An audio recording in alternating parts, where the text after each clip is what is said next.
شیر اور خرگوش۔ ایک گھنے جنگل میں ایک شیر رہا کرتا تھا۔ وہ تمام جنگل کا بادشاہ تھا، لیکن وہ بادشاہ جیسے پیش نہیں آتا تھا۔ ہر دن بے رحمی سے جنگل کے جانوروں کو کھا جایا کرتا تھا۔ شیر کے خوف سے جنگل کے جانور چھپ جایا کرتے تھے اور خود اپنی بھوک و پیاس کو مار کر سخت مشکلات سے دوچار ہونے لگے تھے۔ اس طرح کچھ دن بعد جنگل کے تمام جانور ایک مقام پر جمع ہوئے اور شیر کے شر سے محفوظ رہنے کے لیے سب مل کر رائے مشورہ کرنے لگے۔ سب نے اپنی اپنی بات رکھی اور آخر میں ایک گیدڑ نے کہا، میرا خیال ہے کہ ہم روز شیر کے ہاتھوں مرنے کے بجائے ہم خود ایک بار شیر کے پاس چلے جائیں۔ اس طرح روزانہ شیر کسی ایک کو کھا لے گا اور ہم سب اپنی اپنی باری سے چلے جائیں گے اور بلا خوف و ڈر سکون سے زندگی گزاریں گے۔ گیدڑ کے مشورے پہ تمام جانور رضامند ہو گئے۔ ایک بندر نے کہا، ٹھیک ہے، تمہاری بات بالکل درست ہے۔ موت کا خوف کرنے کے بجائے اپنی باری آنے تک ہم اطمینان و سکون کی زندگی گزار سکیں گے۔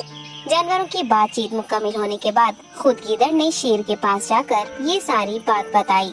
گیدڑ کی باتیں سننے کے بعد شیر نے کہا، میں بادشاہ ہوں، اس لیے تم سب کی بات مان رہا ہوں، لیکن ایک بات غور سے سن لو۔ اگر کسی دن مجھے جانور ملنے میں تاخیر ہو جائے تو میں خاموش نہیں بیٹھوں گا اور دوبارہ تم سب پر حملہ کرنا شروع کروں گا۔ شیر نے بڑے غصے سے یہ سب کہا۔ شیر کی باتیں سن کر گیدڑ نے سر ہلاتے ہوئے حامی بھر دی اور وہاں سے چلا گیا۔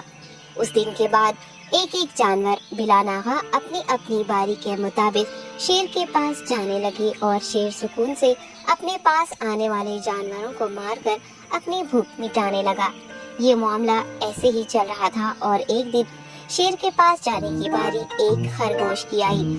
وہ خرگوش بہت ہی ہوشیار تھا۔ اسے شیر کے پاس جانا منظور نہیں تھا اور اس نے اپنے ساتھی جانوروں کو بے رحمی سے مارنے والے شیر کو سبق سکھانے کی ٹھان لی اور ایک اچھی تدبیر نکال کر آہستہ آہستہ شیر کی گفا کے پاس پہنچ گیا۔ تاخیر ہو جانے سے شیر کافی غصے میں تھا اور خرگوش کو دیکھ کر غصے سے کہنے لگا، میں نے تم سب کو پہلے ہی کہہ دیا تھا، دیر ہو جائے تو میں خاموش نہیں بیٹھوں گا۔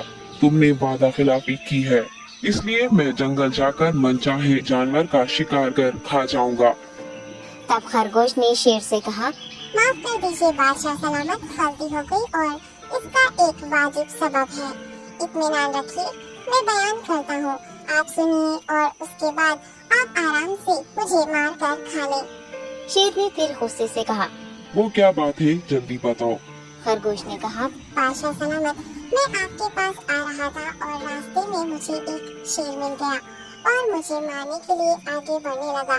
میں نے آپ کی بہادری کی بات اس شیر کے سامنے رکھی، لیکن وہ شیر آپ کے بارے میں بہت برا بھلا کہنے لگا۔ یہ سن کر میں نے غصے سے کہا، تم ہمارے جنگل کے نہیں ہو، ہمارے بادشاہ کے بارے میں ایسی باتیں مت کہو۔ یہ سن کر وہ شیر مجھ پر حملہ کرنے کے لیے تیار ہو گیا۔ یہ دیکھ کر میں نے کہا، تم مجھے مارو گے تو ہمارے بادشاہ تمہیں ہرگز نہیں بخشیں گے۔ تب اس شیر نے کہا، تمہارا بادشاہ میرا کیا کر لے گا؟ میں نے کئی ہاتھیوں کو اپنے پنجے سے مار گرایا ہے۔ تمہارا بادشاہ ہو یا کوئی اور ہو، میرے ہاتھوں بچ نہیں سکتا اور میرے سامنے کوئی ٹک نہیں سکتا۔ میں اسے ختم کروں گا۔ یہ سب بدتمیزی کرنے لگا۔ میں نے اس شیر سے کہا، تم ہمارے بادشاہ سے آ کر بات کرو۔ تب اس نے فخر سے کہا، میں کیوں آؤں؟ تمہارے بادشاہ میں دم ہے تو اسے ہی یہاں لے کر آؤ۔ یہ کہہ کر مجھے دبانے لگا۔ بادشاہ سلامت، اسی لیے آنے میں تاخیر ہو گئی۔ یہ سنتے ہی شیر غصے سے کہنے لگا، چلو ابھی چلتے ہیں، اسے ختم کر دوں گا۔ یہ سننے کے بعد خرگوش نے شیر کو جنگل کے درمیان موجود ایک کنویں کے پاس لے گیا۔ خرگوش نے کہا، بادشاہ اس کے اندر دیکھیے، وہ وہاں آپ کا بے صبری سے انتظار کر رہا ہے۔ آپ اسے اچھا سبق سکھائیے۔ شیر غصے سے فوراً کنویں میں جھانکنے لگا اور زور سے دہاڑنے لگا۔ تب دوسری جانب سے بھی دوسرا شیر دہاڑتا ہوا محسوس ہونے لگا۔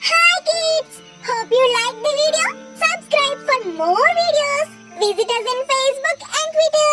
Thank you.